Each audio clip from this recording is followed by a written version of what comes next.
Hello, and welcome to the First Issue Club podcast. We're your weekly comic book reading club where, just like Sue Storm, we love a good read.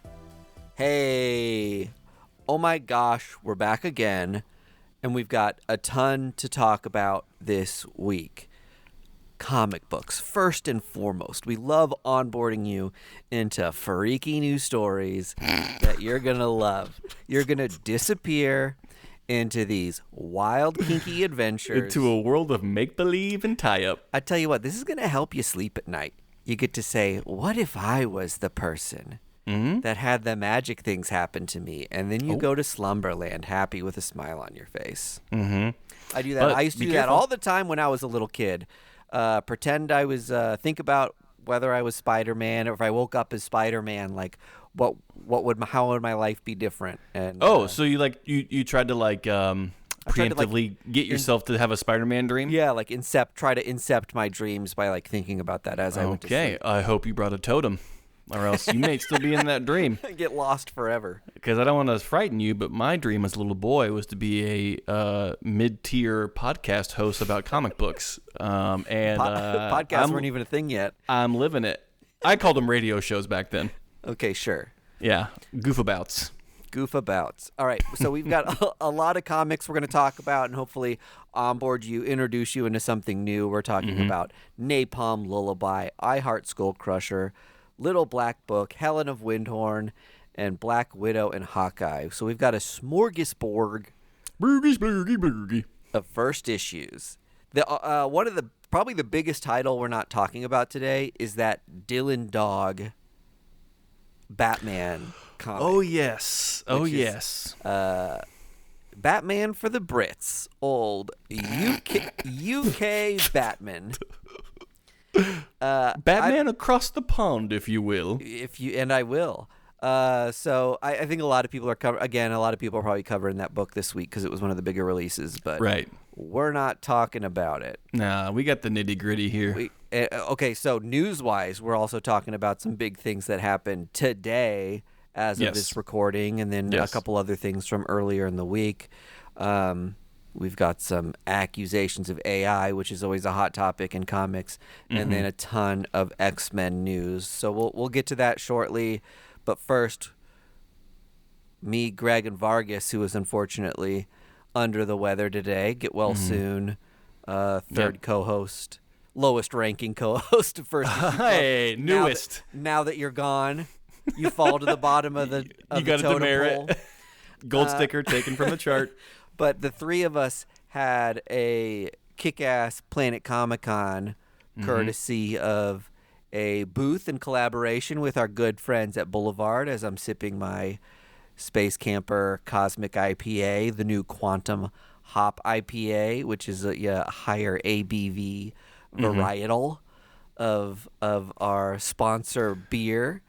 So shout out to them, not only for sponsoring the podcast, but bringing us along for fun stuff like this to do like a cool activation at their booth. Do you want to talk about it a little, Greg? Yeah, so our partnership with Boulevard has gone back for about 5 years now, and it's been very successful for us. I don't know so much about Boulevard Brewing Company, but we have benefited from it vastly. Right. We've got to spread the good news about Space Camper and talk about comic books all at the same time. We did something a little different this year at Planet Comicon. We came up with a comic book clairvoyant tarot reading booth. So what we did was we basically thought of genres and different kinds of subjects to help you and guide you into maybe not your first comic book, but definitely your next favorite comic book. And we had a lot of great choices there. It was, not to toot my own horn here, but it was a hit. I've gotten from many sources that are from Planet and from outside of Planet. It was the most popular booth at Planet Comicon. They are looking to trademark it, but joke's on them. We already trademarked it and copywritten it, so we are safe there legally. But we had a great time. I mean, we had people like Jason Aaron stopping by the booth. We had people like CB Sobalski stopping by the booth to play our little game. We had the VP of Boulevard Brewing Company themselves stop by and do our tarot. I mean, it was a smash hit. I'm surprised we didn't get a comic book deal out of it, to be honest. Yeah, it was a lot of fun. The basics of the thing were we walk through that tarot card deck, navigating your pop culture preferences on choices we give you, and then that ends up giving you a comic book recommendation based on your combination of preferences, right? Right. And I think the collaboration with Boulevard specifically was perfect for this because you've got nerds in the nerd nest who already know what comics they love and what things they want to get signed, and they're in their one part of the convention hall. Right. And then there's this other part of the convention hall where Boulevard is set up that's a little more like, we've got video games, we've got beer sampling, we've got like all these gutters, other, we like, have army recruitment. all your favorite con stops. Yeah. God, I don't get me started on the army recruitment. I'll just say predatory, not good. So predatory, especially for a group of people. And I guess I'm speaking for myself as someone who used to go to cons as like a young person, but very impressionable and awkward and had a hard time saying no, easily bullied. Yeah. I think these people know this and target us little like weak nerd and bully us into joining the army. So I would rather my high school bully actually be there, hunting me down like a predator, than like the army. I hate that stuff. And when I went to LA Comicon a little while back, and they had this like VR booth that looked like it was a video game thing, and before you know it, you're sitting down with a guy talking about enrolling. So shitty. He was telling you were actually piloting a real drone. A real drone. And you were taking out, camps out. As easy as that, man. Yeah. And you did it. Blood's on your hand. Might as well sign up. Here's your $5 paycheck. Welcome to the army. Oh, God. What a tangent. But to my point, I think this area of the convention hall was perfect for us because we got to do some outreach to people who were comic book curious, I think. I love that term. I'm so glad you said it. They're really into going to the con and excited about like people watching and seeing what's going on, and they love pop culture stuff, but they maybe aren't initiated in comics. Like that was a lot of people who came up to the booth were like, I haven't bought a comic in like 10 years, or like I've actually never bought a comic book for me before, so this would be like my first comic. And people seemed really open to the idea after us spending some time like working on their preferences with them and explaining why we picked the book we picked for them and giving a quick plot synopsis. A lot of people like made very sincere eye contact and were like, I will check this out. Like some very heavy EC this is going cool. on. Yeah, that's right, which I always appreciate. Yeah. So big shout out to Boulevard, and specifically the Space Camper section of Boulevard, which is kind of their nerd line of beers and a really good tasting IPA that's out and about in the country. So check them out if you can. They're a cool brewery that supports cool nerd shit, and they support your First Issue Club comic book podcast by letting us do cool shit that enables us to meet CB Cebulski and Jason Aaron. Do a fun tarot game with them. Yeah. So I'll say, all in all, great convention. We talk about it more over on the Patreon. So if you want to go to patreon.com/firstissueclub, we do a full breakdown of Planet Comicon there. But, I mean, this year, the 25th anniversary, they really brought the heavy hitters as far as talent goes for movies and comics and anything in between. And can I say I was so stoked to get Jim Mahfood did a remark of I had a Howard the Duck blank cover that's got a handful of small sketches on it. Yes, it does. And he did a comic called Howard the Human a while back, which was like an alternate universe. What if Howard the Duck was a human? And he drew Howard the Human on that comic for me. The story you told us about the exchange with him was hilarious because you walked up to him and you go, "Do you do remarks?" And he goes, "I do now." And he just whipped something up for you. His thing was, well, he's like famous for doing these like intricate ballpoint pen drawings. where he like barely picks up his pen and he just goes like edge to edge and connects the dots, and before you know it, he's made this like piece of art. And it's so impressive watching him do it in person. It's like wild. And then two, to just like put the pen down and knowing like I'm barely going to pick this thing up and it's going to turn into this by the end of it is so cool to me. So he only charged $20. He was like, does $20 sound good? And I was like, yeah. I'll get like, a couple. You know, you know what people are charging now for like way smaller remarks. So he was really cool, and that made my con. So I just wanted to shout out that he's a cool guy, and you can maybe get, if he's got time in his day or doesn't have a huge line, he's somebody who can do something really you gotta sweet talk them. These creators, you gotta come up to them right. You gotta approach them, not as a subhuman, just like with 80 comics in tow, waiting to get signed. It could be one of those things that helped, that I came and was like, would you do a Howard the Duck or Howard the Human? And Howard the Human was like an obscure one shot that he did for a character he created, right? And not a lot of people probably come up to him mentioning that, right? And I think that like those little things, I think that show you're a big fan of somebody, aren't only for your own delight. It's like really great to come locked and loaded with like, here's this obscure thing of yours that I'm like a mega fan of. But like, and having that moment for yourself. But I think it's also fun for them and lets people know that you're just like not gonna hawk this thing on eBay the second you get home, which always makes people funner to talk to, and if they know that that's not what's going on. I would say every interaction we had the whole weekend was superb. Like not a bad interaction. Everyone was in high spirits. The weather was very nice, so I think that helped. Sunshine was out and about. I just think it was a great con, a great success. It was very nice that it happened on Planet Comicon's 25th anniversary. I'm sure they were stressing with weather and stuff and attendance, but from everything that I've seen and everything that I saw there, it was a 10 out of 10. Yeah, it was great. I had a great time. Let's get into the non-personal news. I know everybody loves to keep up with how good of a time we're having on the weekend. Always a great time. Let's get into some of the comic book stuff like I mentioned at the beginning of the episode, and we're going to start with the accusations of Andrea Sorrentino using AI-created art in the most recent Batman series that's being written by Chip Zdarsky, issue 143.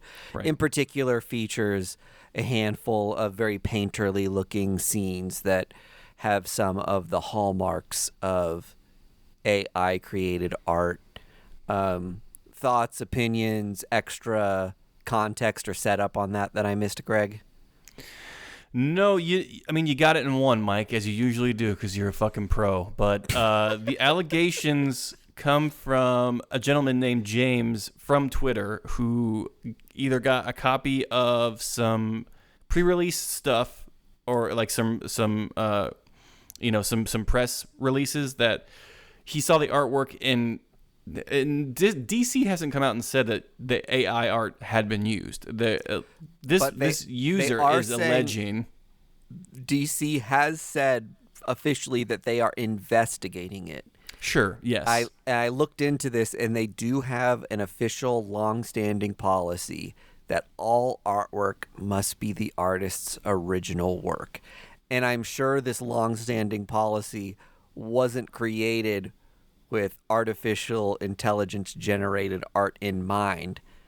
Nonetheless, it probably still serves the same purpose, and keeping AI art out of comic books is probably in the spirit of this rule still.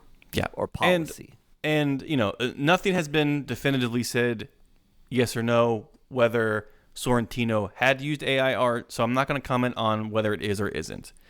I think the broader conversation is that AI art finally has arrived in the conversation between Marvel and DC, and alleged being used in like a mass market scenario. And I just want to state here, it should not be in comic books. AI is, people want to argue, is it stolen art? Well, it doesn't matter if it's stolen art or not. It is a computer used software to mimic and to pull from already pre-existing works to create an image. Now, this isn't like you or I being inspired by art or like doing life drawings and like drawing from real life. This is very homogenized and cold, pixelated reconstructions of images, and it's gross and it's uninspired. And I worry too about the lazification. No, I mean, honestly, if yes. I may, of the minds of potential would-be amazing artists. Mm-hmm. That there's a handful of companies that are embracing AI right now, and their AI art specifically is what I'm talking about. Mm-hmm. And they are making it so can get your hands on or upload a script and have AI generate your full comic, and they publish it to a platform and then maintain some of the rights in exchange for using their particular AI editor.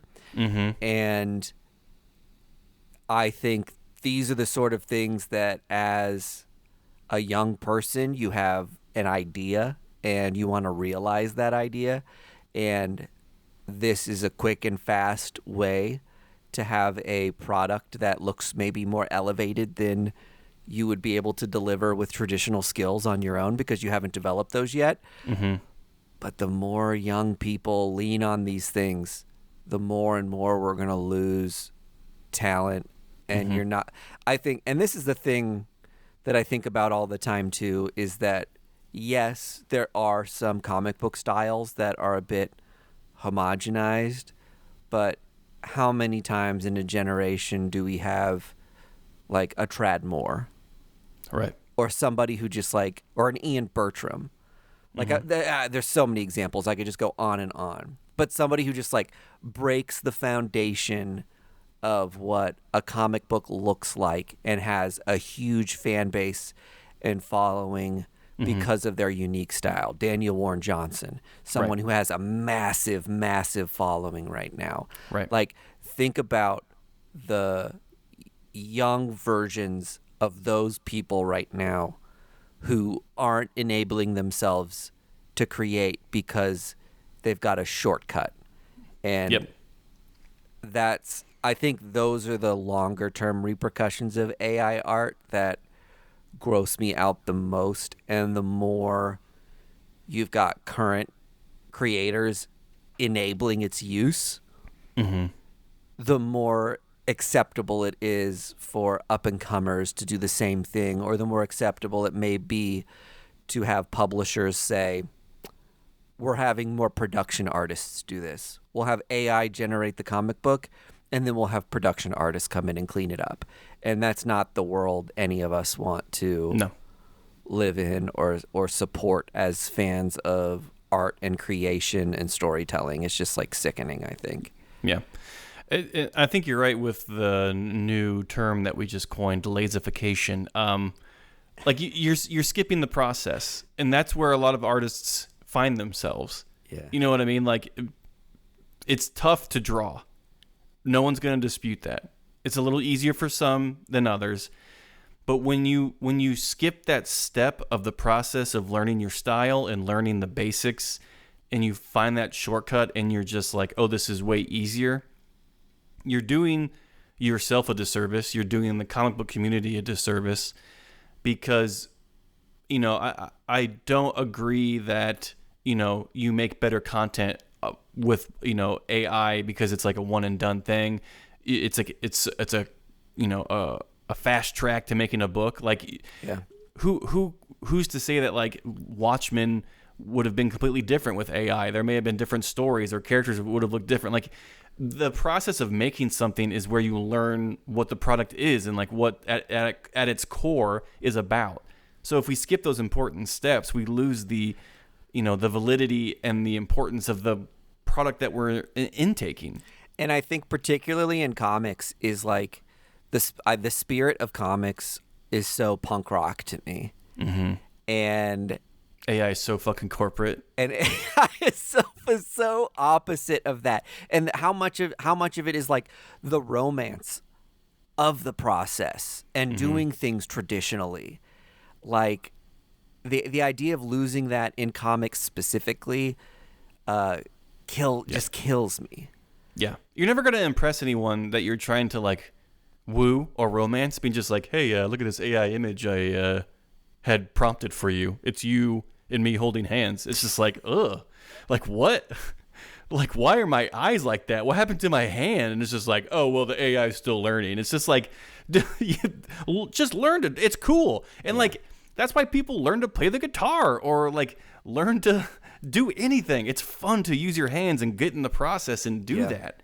And to reinforce my point again from earlier, how many people who end up being like auteurs in the medium or go on to do other things find their footing in their creativity or their voice or their style in comic books because it's such an accessible way to be creative and put it out into the world. Right. Like a comic book is a 32-page thing.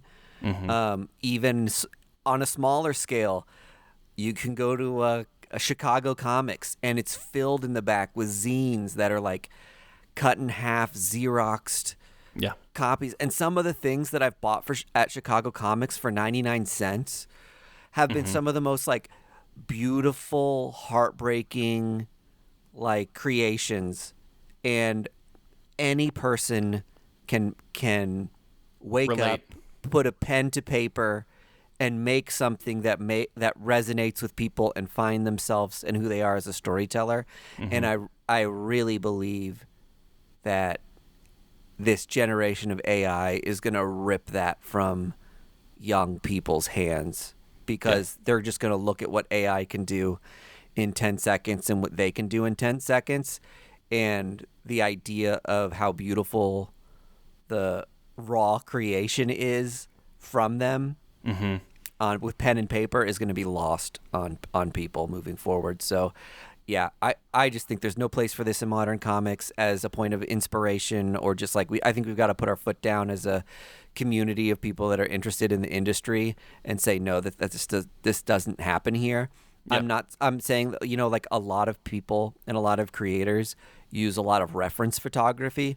And I think that's part of being an artist, is that as you're learning body form, or like a lot of comic book creators are under such tight deadlines that maybe we lean on references from old comics we love, or sports photography, and someone sprinting in a sports photo gets like redrawn as Psylocke in an X-Men comic. Sure. Like that stuff happens. And I think that's part of any artist process. And maybe there's a world wherein you can say, hey, AI, spin up 10 versions of this for me. And that might help you find a composition that keeps your workflow working fast. I think that's a different distinction than putting in a prompt and then publishing that. Like, yeah, but like I was going to say, like AI itself, the software, isn't making a reference photo. It's like making like a ransom note of other people's artwork into a compilation. Sure. And to pass it off, and the gross thing is to have a creator pass it off as their own unique piece of art is fucked. Yeah. Because you didn't do shit. You wrote a sentence. Yeah, you're a professional prompt writer. And ones and zeros wrote that out for you. I don't care if you went back in with Photoshop and cleaned it up. You're a fucking hack. Yeah. Like, anyone can do that. And if anyone can do it, it's not special. Yep. All this to say, alleged at this point, but it's a good time to have this conversation again and talk about what it means for the medium specifically. We could talk about AI all day and its implications on other industries and whether it should or should not be used in all manner of respects. But the I think this in particular is just a good. It's pretty prompt clear here to get people talking. You think it's pretty obvious that that was AI? No, I'm not saying that. I'm just saying it's pretty clear that AI should never be used in comic books. Yeah. Illustrating or writing, because we can get into discussion too about, Chat GPT or whatever writing scripts for comics. Yeah, Let's not even go there yet. But, if you support AI, you support Skynet. That's all I'm saying. And I think this is the thing about like looking at a Hallmark movie, which is extremely formulaic, cookie romantic, cutter, beautiful story versus movies like Poor Things. Like AI would never write Poor Things, you know what I mean? Right. And we want those sort of things in our lives, even though it's not what you want all the time. Like, you gotta save creativity and defend it to make sure that things still exist like this. Yeah. All right. Let's get move off. I have more thoughts, but I need to move on we'll from never, this. It's we'll ridiculous. never stop if we don't force ourselves to move on to the next thing. So the biggest topic in comics this week is X-Men. From the Ashes is what it's been called recently, which is reference to, I think, Krakoa burning down and seeing an end of that era of X Comics. And then maybe to a Phoenix allusion to the rebirth out of the ashes, right? To what the next generation of these X stories are going to be. So CB and a handful of other Marvel people did a panel at South by Southwest this past Thursday, March 14th, to talk and tease a little bit of what's coming with X-Men. Greg? They opened up with the 3 ongoing X-Men books that we'll be doing, which is The Uncanny X-Men by Gail Simone and David Marquez, X-Men by Jed MacKay and Ryan Stegman, and then Exceptional X-Men by Eve L. Ewing and Carmen Canero. Yeah. Incredible names, incredible talent for these books. It was showcased the Ryan Stegman art, which is, incredible. You've come to expect a high level of quality book from Ryan Stegman, and he delivered here with the X-Men. And then I think just after that, more books got announced, and it was like X-Force, X-Factor, Wolverine, Cyclops, Storm, and Phoenix. And Nyx. That's right. The book that introduced X-23. I didn't see any creators attached to those in the stuff that I read yet. No additional details about those books yet. So I think we're led to believe that the 3 flagship titles are going to be ongoing mainstays for, however long, at least like this first era of this new edition of X books. And then these other ones, maybe miniseries, maybe ongoing, but we just don't have.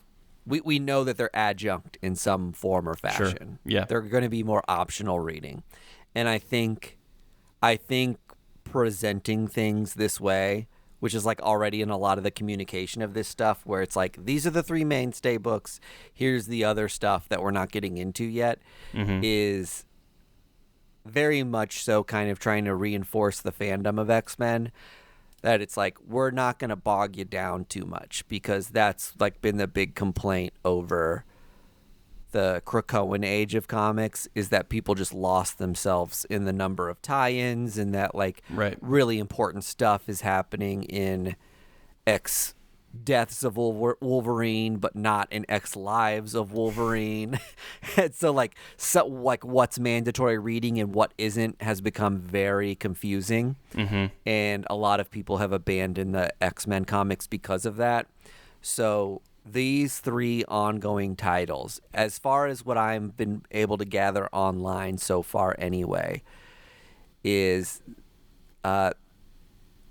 they're each going to have their own specific taste and vibe that is supposed to be something for everybody. Like, depending on what era of X-Men comics you're a fan of or what type of X comics you like, we're going to try to give you that so you can say, okay, I'm the person who ingests fun X-Men 90s cartoon style comics that I grew up with, and the stories are simple and we're fighting Sentinels and kicking the bad guy's butt, and it doesn't have to get more complicated than that. And I think that Gail Simone and Marquez's Uncanny X-Men is supposed to be that book, because it's got your Rogue, Gambit, Nightcrawler, Jubilee, Wolverine. It's set in Louisiana, right? It's set in New Orleans, I think. Yeah. But that's a pretty classic team and it's been regionalized, so it's maybe not going to be like a huge, like, big world comic. I think that's what I'm reading from this early anyway, is like that's going to be the comic that like is the most accessible, most just like nostalgic to millennials growing up with X-Men cartoons in the 90s, that it's like I can have simple fun with this and not have to do all the adjunct stuff. Right. The McKay and Stegman book has a little more obscure characters. And so is it the one set in Alaska? Yeah, this one's set in Alaska. So maybe like a little more refined X-Men taste for this one. So they're going to be battling for the destiny and philosophy of the mutant species. So this might be a book that's more for your people who are into like immortal X-Men. Right. And stuff like that was a little more heady. And this team is Beast, Magneto, Psylocke, Kid Omega, Temper, who used to be Oya, who in the promo photos is like half firepower, half ice power. Right. One of the more, a lot of the X-Men in the promo photos have been like big mainstays. And then when I saw Oya in there, I was like, oh yeah, we've got kind of like a more obscure character. But Magic and Juggernaut are going to be in that group. So we've still, in our X universe, we've still got a lot of our heavy hitters and characters that were like at least referenced in the cartoons. Yeah. That maybe fans know a little less about, and they're using that as like, here's your next tier up. And then Ewing and Carnero's Exceptional X-Men is it sounds kind of like a Generation X New Mutants, kind of like younger team being shepherded or like mentored by Kitty Pryde, who is another character that's always kind of been associated with those younger Team X books. That one's in Chicago, and we've got New Young Mutants, Bronze, Axo, and Melee. And then we've also got Emma Frost guiding those mutants, so something from those recent comics with her working at like the Xavier Institute and teaching kids.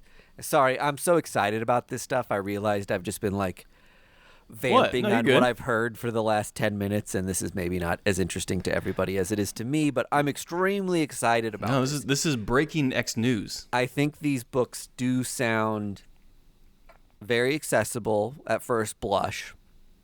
And it does sound like they're structuring them in a way where you can get what you want out of X-Men. And if you want it all, great. It still might be easier than Krakoa was to follow, even if you're buying all the stuff. Like, I'm somebody who bought all the Krakoa stuff. Yeah. And I still had my times where I was like, wait, what's going on with this title? And well, they're not starting with a Moira storyline where there's 10 universes or 10 timelines they have to weave into one. So already on good footing.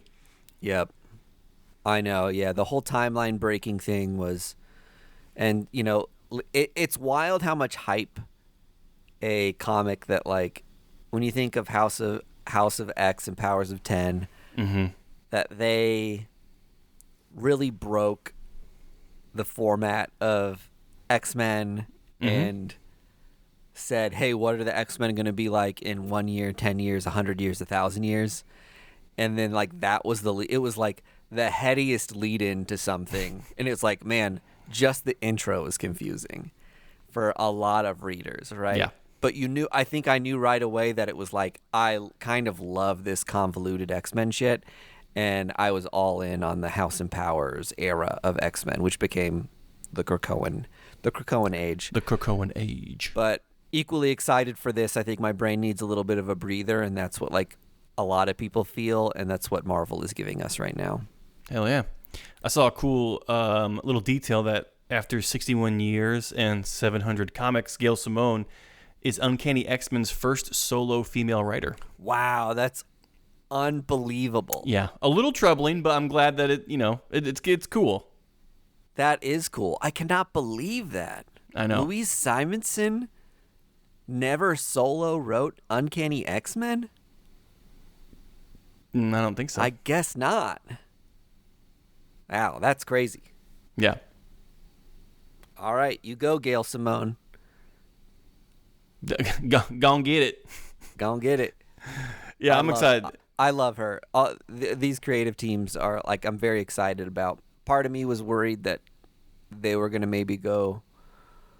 lean into like the old head route and do like way more of like a back to basics with the X-Men in a way that was like, we're finding some classic creators and having them go back to their stuff.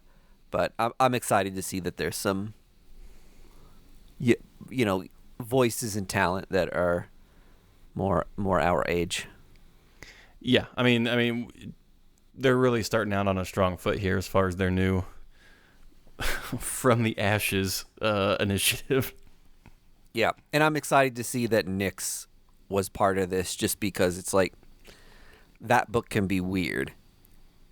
It has to be weird. It can't be anything but. And yeah, like having new talent on a book like that, or maybe someone who's just like brings far out ideas to the table, like that's just going to be a fun book to have around in the X universe. So all good things. I'm really excited out of this event, and the trailer got me kind of hyped too. It definitely, like, as much as I say this seems like maybe they're gearing up for something that's much more accessible, it definitely read as something that's not going to be really light fare.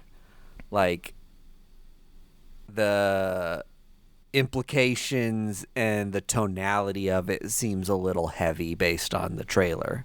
Right. So we're still dealing with the themes of like hate and bigotry and, the eradication of a certain type of people.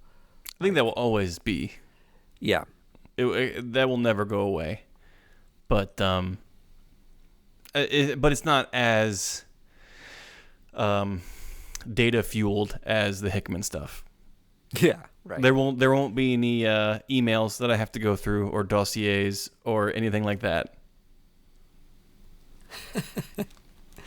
All right, are we good on X-Men? Oh, yeah. Anything else to say? No. I'm ready to get into the comic books that I read this week. All right, can I mention one last thing that I wanted to shout out? If you must. If you cannot hold back. I looked at the cover price report, which does like a top 10 every week of comics spiking in value. Mm-hmm. And I noted that 6 out of the top 10 books on the list are Marvel's new Ultimate series. Oh. Look So, at that. I mean, Marvel's killing it and giving fans what they want out of that stuff. And I just read the 2 first issues of Ultimate Spider-Man, which had been in my box for a while. Mm-hmm. And I loved it. I was kind of like eye-rolling a little bit of like, oh, we're doing this whole Ultimate Universe thing. Right.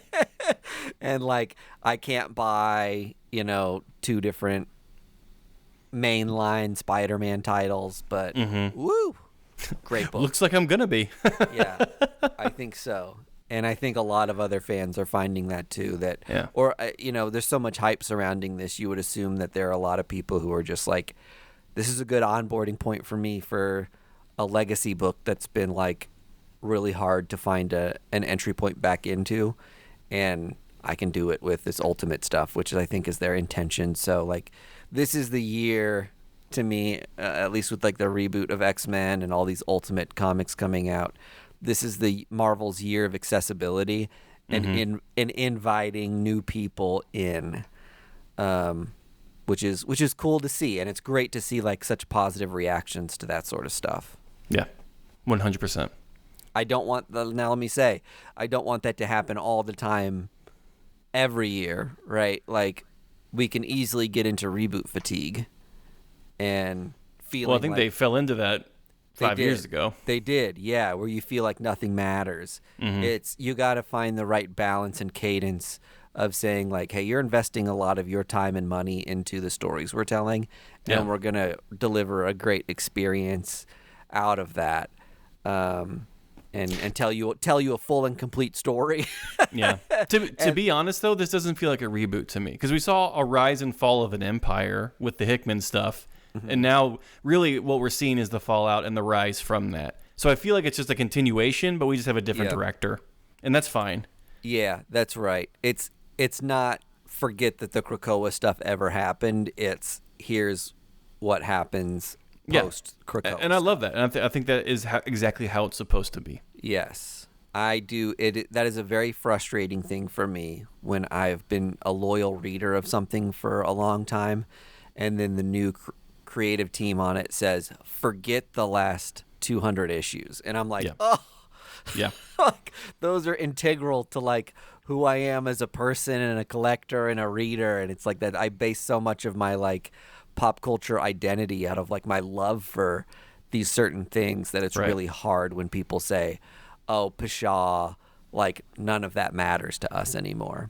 The biggest example I can give to that was the shift between, it was either the shift between Marvel Now into Marvel Legacy or flip-flopped, but there was such a hard line in between those two initiatives. It felt like almost like two different universes, like how they approached it. And I was like, well, like I got whiplash from it all.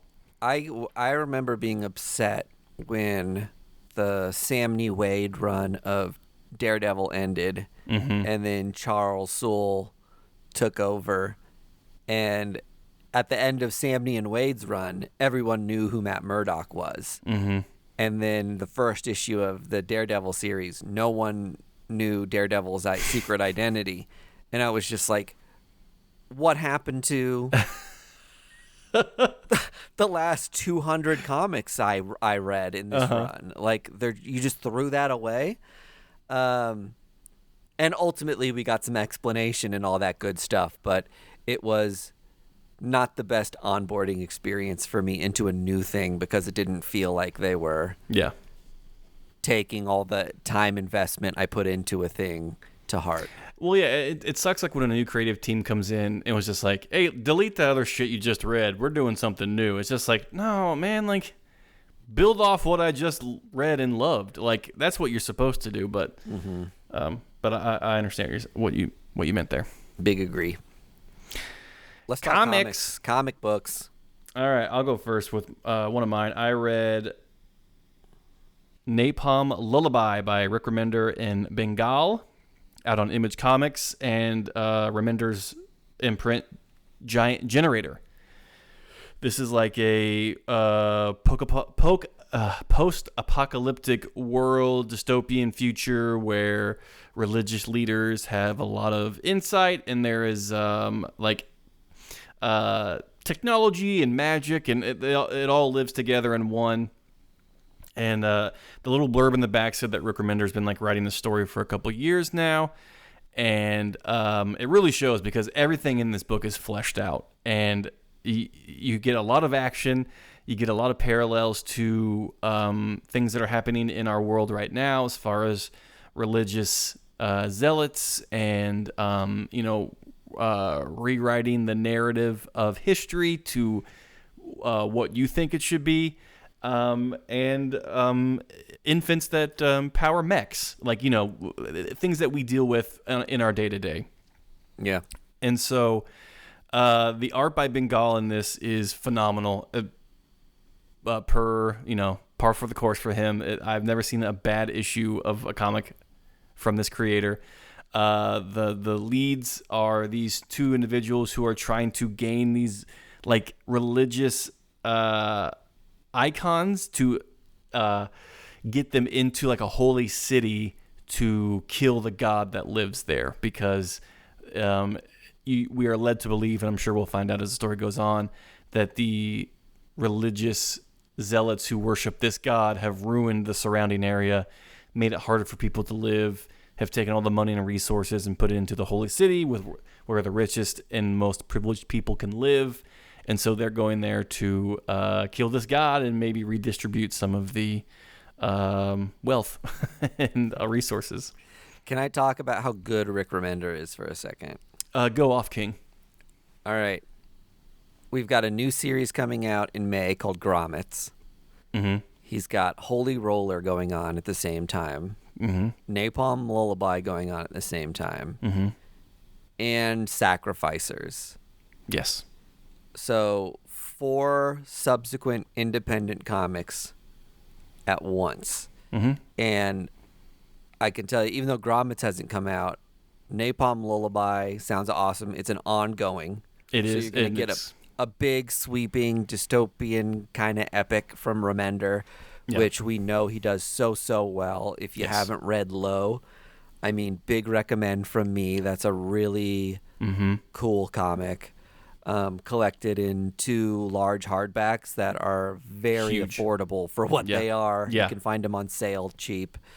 But man, he kills everything he writes. And he's one of these storytellers that does not go into a story without a complete idea of what he wants to do. Oh, yeah. And I think it's because he respects the reader. Yeah, the world building, the vibe that gets set up is just so cemented. Yeah. By the time you're finished with the first issue, that you feel immersed in a world that's like unique to this thing, and you've already invested yourself in some sort of character. Yeah. And I mean, I like Low is one of those examples of books where, like, you know, not to give anything away, but like what you think, you know, your expectations for like the leads, like that can change. But he's already, even though that stuff is in flux and really dynamic and changing and isn't your typical story structure, he's still doing things that feel really accessible right away, and you can cannonball into this new world and get really excited about it over the course of a first issue. And he's really inclined to do those big double-length first issues that help get you stoked and excited about something because you've got enough time to like soak it in without ads breaking up the individual comics. You've just got like however big those, what are they, like 72 pages? They're huge. You got like 72 pages of comics. They're incredible intro books to the stories he wants to tell. And I mean, it's just, I read 3 comics this week. All 3 are spectacular, but this Remender book was so fleshed out, and like, you knew exactly what the world was. You knew exactly who the characters were, and like the action sequences were like orchestrated perfectly, and like the hook at the end, you're just like, fuck, like I'm in. Like, just give my paycheck to Giant Generator, because every book on this fucking imprint is so good. I love it. So big recommend. All right, let's do Backseat Forthies. Ooh, I love that. All right, so I am going to talk about Helen of Wyndhorn.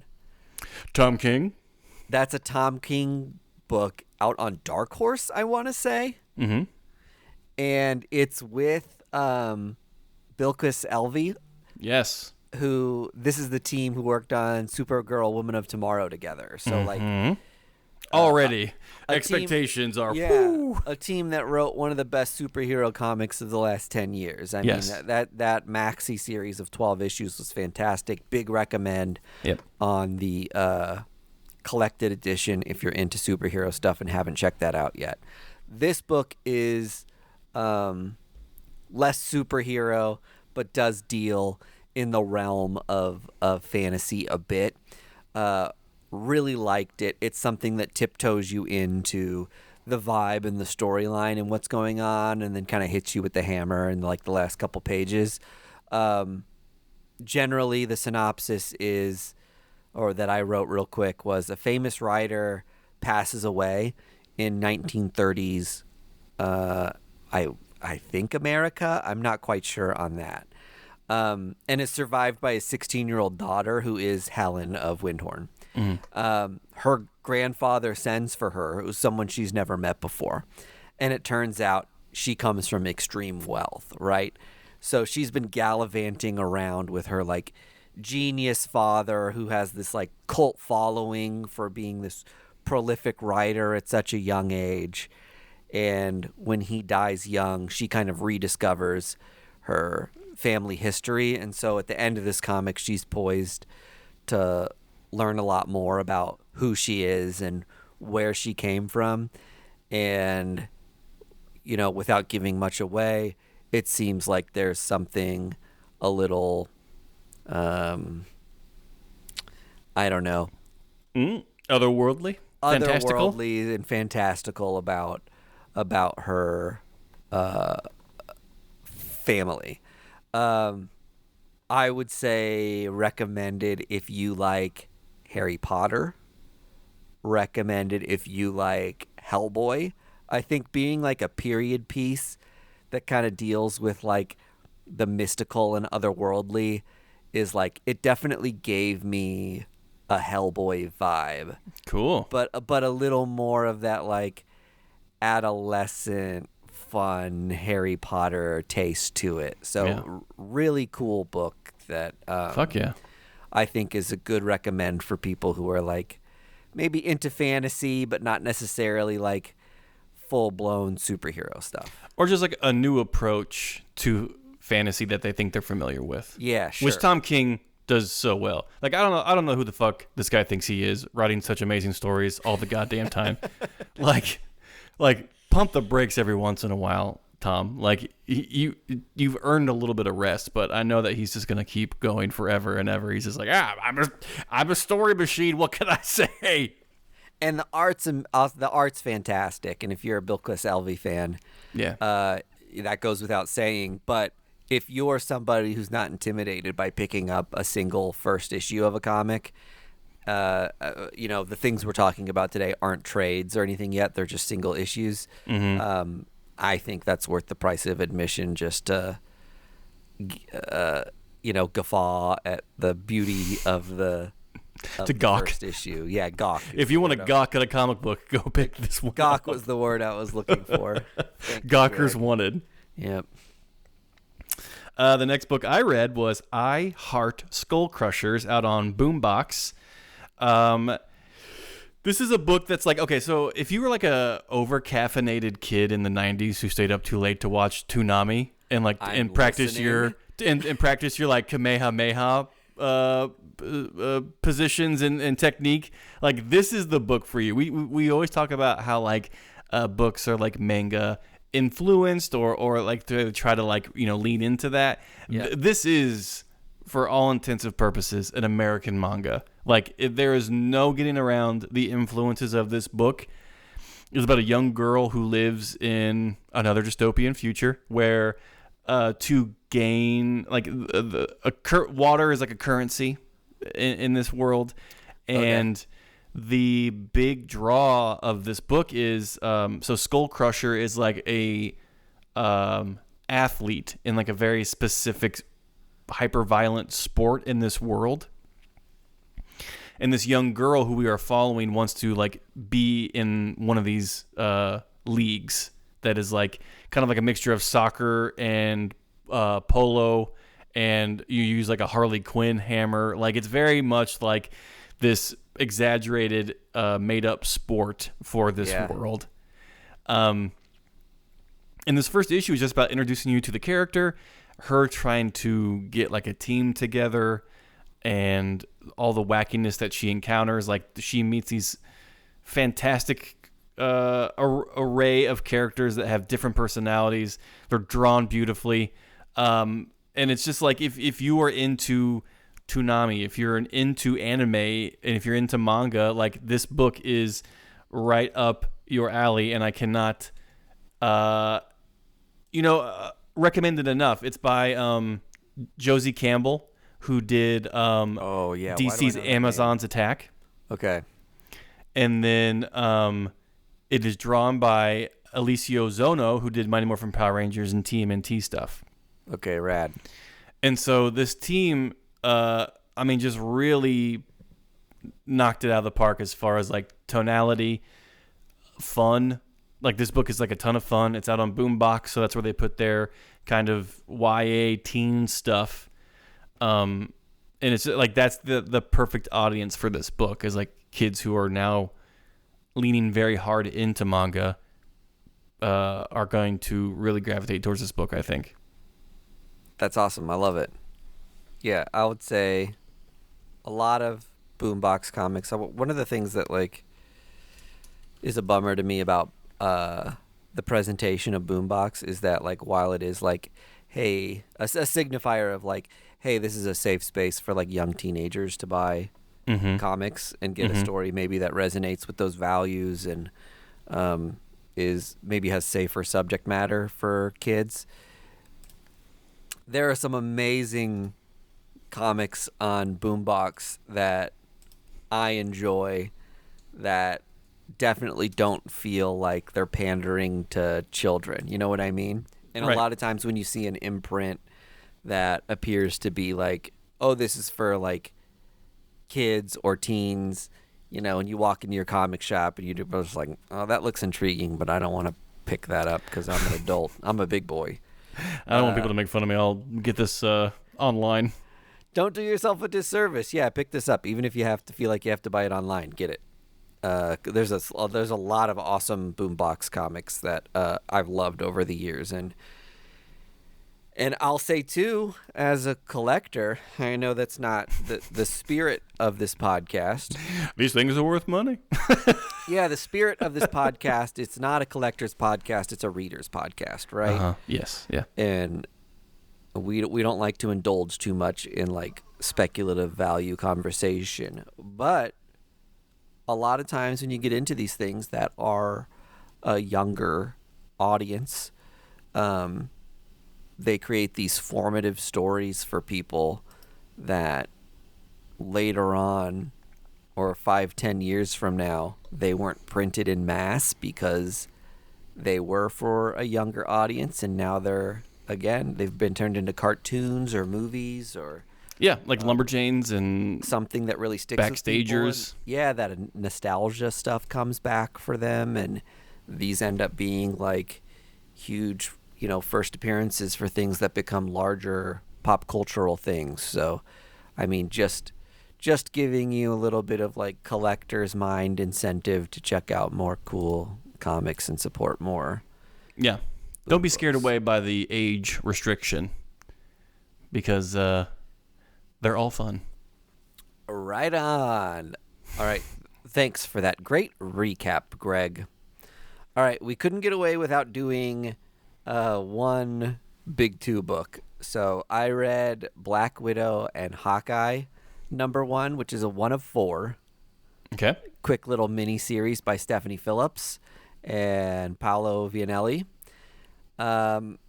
In this issue, Hawkeye has killed the foreign minister of Russia. We get that out of the way right out of the gate. This is not a like big spoiler or anything. So he's being hunted by not only like the U.S. military, because this was like they didn't get to make the kill. a minister to Russia, but you've also got Russian assassins coming after Hawkeye. And so Natasha's trying to track him down and figure out what the deal was. Like in comics all the time, this stuff is like, I was framed, or like... Yeah, mistaken identity. Turns out dude was Ultron, and... I was a Skrull, give me a break. Or something like that. But this one ended with some like, interesting dynamics that were maybe a little more outside the box of Hawkeye more or less admitting to being like, yeah, I did it. Like this is not a case of like, hey, did he, didn't he, like, or why. Just got a case of the bloodlust, sorry. Yeah, he was just like, yeah. He had to go. I fucking killed this guy. And then... And you know what, Natasha? It felt good. And Natasha was like, well, I'm sure your motives were good, blah, blah, blah. Like, I've got your back on this. And then they had this conversation that was really cool to see. That was like, hey, we fall back in this pattern all the time, you and me, where we don't have a close relationship, but when one of us is in the shit, the other one pops up out of nowhere and says, hey, I've got your back no matter what. And then we disappear and don't have a meaningful relationship outside of like feeling obligated to saving each other. Mm-hmm. And I thought that was like an interesting No, I love that dynamic to bring up between the two, to be like, hey, there's something more personal below the surface here that we're not addressing, and this relationship between us is kind of unhealthy. On top of that, we've got the addition of, if you haven't been reading Venom, the Black Widow now has a symbiote suit a la Venom. Mm-hmm. And that's been something that's really cool to see, that it wasn't just like a 3-4 issue stunt thing in Venom. So is the symbiote like talking to Natasha? Like just like, oh my God, it's Hawkeye. Yeah, it's like any other symbiote cool in comics. So yeah, the whole we, like being one with something sort of thing. We are Widow. It's cool to see Natasha with that going on outside of the context of a Venom book. Mm-hmm. So we're seeing a little bit more of those like personal ramifications of becoming one with a symbiote suit, and Clint or Hawkeye is not totally keen on the idea of his old bestie, being influenced by this thing or being part of another. So they've set up a little bit of like tensions early on with like what that could be. And so I think we've got like a cool Mission Impossible crossed with like traditional Avengers kind of political thriller here with some like relationship dynamics. It does seem like a really cool book, and Stephanie Phillips has never let me down, and every book we've talked about up to this point has it's like really rad creatives that are doing really rad stuff. So I will trust every Stephanie Phillips book till the ends of the world. Like, she's never let me down ever. She's an automatic buy for me, at least on first issues, and then I'll budget allowing, I'll decide whether I need to pick up the rest of the series. But this is like, what I think I'm going to finish. That Cosmic Ghost Rider mini that she wrote like a year ago had no business being as good as it was. Well, this is the thing that surprises me with her. Book after book is like, something will come out and I'll be like, I can't believe Stephanie Phillips wrote that. She writes a lot of like weird little one-shots and miniseries. When she's someone you associate with like large ongoing series. Like, she's that good of a writer that these people normally take bigger titles for longer periods of time. Right. And so I'm always missing Stephanie Phillips stuff on accident, because these books just seem like, it's just like an optional reading thing. And then I'm like, oh shit, someone I really love wrote that. God damn it. What did I do? The last book I read, if I may go next. Please do. Is a book called Little Black Book, out on AWA by Jeff McComsey, who did ETER, if you remember. ETER? It's about a hospital on a space station where they operate on aliens as they come in. Oh, that's cool. I've never heard of that, I don't think. And then Grendel, Kentucky. Oh, yeah, I like that book. And then the artist on there is Felipe Chuha, who did Gatsby. And then a couple other small indie stuff. But essentially what this book is, Little Black Book, is about a man who lives in a trailer park with his wife. One day they're visited by a lawyer who has said that his father has passed away. The father and son have been estranged for over 20 years. And the lawyer says, well, your dad left you a house out in Arizona. And, being down on his luck, the son's just like, okay, I guess we'll go live in this house now. And as they're living there, they find like a leak in the ceiling. So the son's like fixing that, and he finds a burner cell phone and a little black book with a bunch of names on it. And some of them say cleaner or like, helper or fixer or stuff like that. And so the son's just like, I should not have this book. This is like a definite, like, and he knew his dad was like a shitbag. Like, always in the mix with bad characters. That's why he left the family. So this guy knows that his dad is always up to no good. And so, they flash forward like 6 months, and the man is awoken in the middle of the night by his wife calling him saying that she has hit someone with her car and she doesn't know what to do, right? And so the guy's like, don't call anyone. I'm headed there right now. And he pulls out from the drawer the little black book, and he calls someone in the book, just like, I need help. Like, and like these helpers come to this son's aid. They take care of the body. They take care of they take care of everything. And the guy's like, okay, how do I pay you? And they're just like, don't worry, we'll send the invoice to the company we usually do. And the son's like, oh, fuck, like, what have I gotten myself into? Yeah.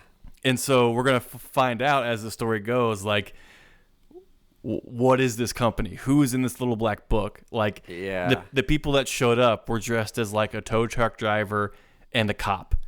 Yeah. And the guy dressed as a cop was just like, listen, we have to hurry up because, people driving by will say, oh, that's a cop. But if a real cop drives by, or like an off-duty, like, volunteer firefighter, they will recognize I'm not a cop, and then more people are going to end up in this trunk. So we need to hurry it along.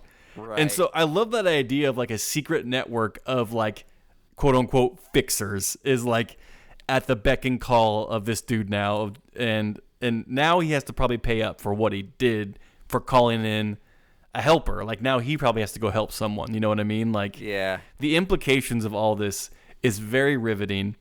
AWA is so good at this, at these little tiny, like, drama, small town issues, bubbling under the surface kind of stuff. Yeah. And I love it. Like, it's in Arizona, so it's like sparse landscapes with a lot of red and yellow hues. And it's just, it was a very cool book. That's one thing I appreciate about AWA and a lot of independent publishers is like knowing I'm going to get a story with a beginning and end. And then it's gonna like happen in 6 issues, and it's like low commitment, money, like monetarily, and really fun story that like doesn't have to like stretch out forever and ever. Mm-hmm.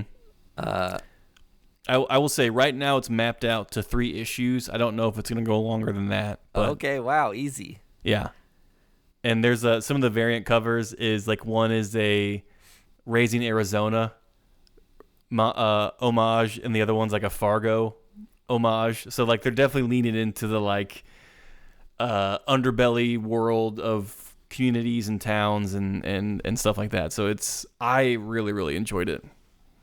I love it. Awesome. Oh, it's a 1 of 4. Sorry, I just saw it right here. Okay. Nice. Well done. Good on you, AWA. Yes. I sometimes Vargas always loves AWA books, and like sometimes, I've never read a bad one. I'll say that for sure. But for whatever reason, this one really connected, of just like some schmuck, in a fit of panic, called this number, and now he has to deal with the ramifications of it. And it's like, it's very much, and this is not it, but it feels like a Death Note thing of just like, God damn it, I shouldn't, like a Pandora's box, like I shouldn't have even opened it. Now I have no idea what I'm in for, or what my family's in for. So that's all I got for this time. Well, I think that does it then for another week of the First Issue Club. Get well soon, Vargas, if you made it this far into listening to your own podcast. Hope you're drinking your chicken noodle soup or eating your Tylenol. NyQuil. Just mix your NyQuil with your chicken noodle soup. Yep. And we'll see you all next week. Stay tuned for the outro to get all our details on Patreon and socials and more. Bye-bye. Goodbye. First Issue Club is edited and produced by Mike DeStacy, Greg Lichtag, and Andy Vargas. Follow us on social media at First Issue Club, and check out our Patreon for videos, audio, and more at patreon.com/firstissueclub.